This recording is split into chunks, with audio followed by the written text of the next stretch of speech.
What is going on, Bulls Nation? So, Chicago Bulls won last night and Coby exploded, but this game is closer than it should have been. So, we're going to talk about this Bulls team right after this. This is your home for all things Chicago Bulls. Join the conversation. You're listening to Chicago Bulls Nation. All right, Bulls Nation. So, I was watching the game. I watch every Bulls game, and we are as mid as you could be. As a matter of fact, I was upset when we lost to the Toronto Raptors because they were missing some key players like Emmanuel Quickly, RJ Barrett, and also Jakob Pertl. And then, yes, we are missing Zach LaVine and Patrick Williams, but we've been missing Zach LaVine the entire season, and we always make an argument that we're better without him. So, so that's not even a factor. So are we missing Patrick Williams all that much to lose to a very depleted Toronto Raptors? I don't think so.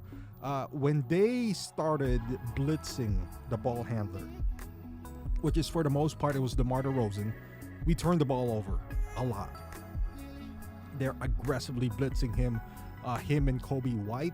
And I thought that was the issue throughout the game is our turnovers and our inability to protect the ball and then give up some points at the same time as well.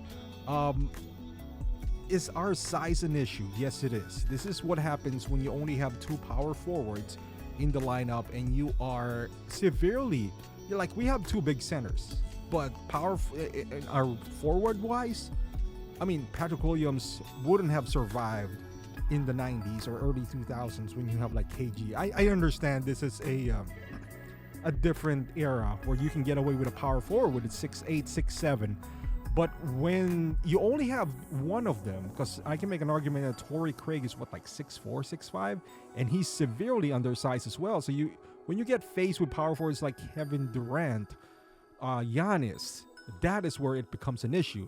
So if the Bulls wanted to somewhat, be competitive this upcoming play-in, we need to address that issue. And this is where I feel like the Bulls should push for, if they're going with Detroit, somebody like Isaiah Stewart.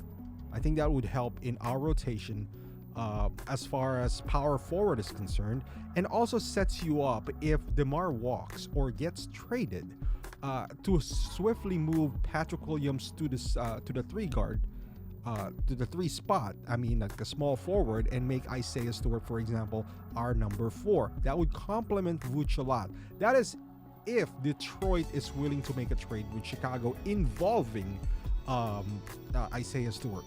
And I think that would fill a void and a need for the Bulls. I know he has a poison pill in his contract, which makes it even better because the salary matching would work if it's Boyan and him. But if they're serious about competing, I think that's something that they should look into.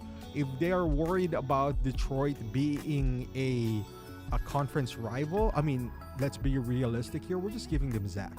We're not giving them Michael Jordan. It's not like Zach is going to kill us every night and then we're going to regret it for the rest of our lives.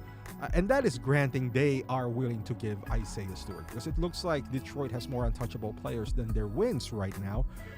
But we shall see. But if it's not him, the Bulls got to still address that issue. That power forward slot is severely lacking for the Chicago Bulls to a point where we have to run two bigs. And the problem with that is the power forward of the opposing team, which is the Raptors forward, forgot his name, but he's, like the Paolo Bancheros, that can be guarded by somebody like Vooch, for example. They're going to have a hard time. If you move Vooch in the power forward slot and then you put Drum in the center or vice versa, it would create a matchup nightmare. But as far as this game, this is a team that the Bulls should beat, and then they beat them. But I was scared. I'm not going to lie to you. The game was closer than it should have been. These guys are missing key pieces as well, kind of like the Raptors, but it just shows where the Bulls stands right now. They are not a serious team. The team, if you are somewhat of a decent team, you're going to beat the teams like this pretty easily. But now with the Bulls, it's still a struggle. So if they're serious about competing and winning, they should make some moves.